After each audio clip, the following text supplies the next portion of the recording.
And President Trump says he will use the Insurrection Act in Minnesota to deploy troops and stop protests there. This just coming down moments ago. Confrontations continued in Minneapolis hours after officials say a suspected illegal immigrant attacked an officer with a shovel, who then shot the man in the leg in self-defense.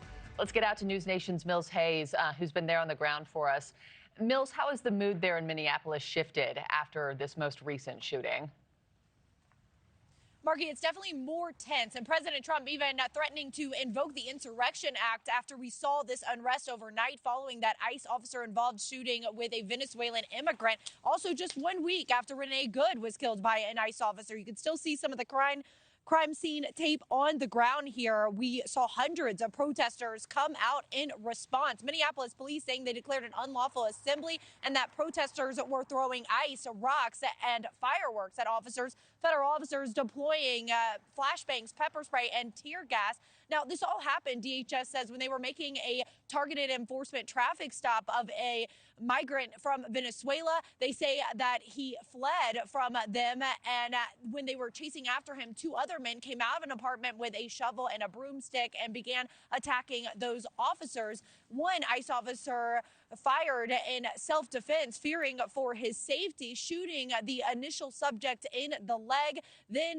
they were able to take all three into custody after a struggle. The ICE officer and the man who was shot are in the hospital, and police say that they believe the injury is non-life threatening. Now, Minneapolis officials, they say that they understand these people are very angry, but they also want protesters to remain calm and not to take the bait. We also saw protesters break into federal officers' vehicles that were left behind the scene. You can actually see some of the documents still on the ground over here. At one point, they were able to pull out a document that had federal officers' names and phone numbers on the sheet as well. And so we're going to continue to monitor this, especially after President Trump said that he could invoke the Insurrection Act after all of these protests here. Markie? All right, Mills Hayes live in Minneapolis. Thanks so much. Thank you for watching. Subscribe below and download our NewsNation app right now on your phone, and you will get fact-based, unbiased news for all Americans.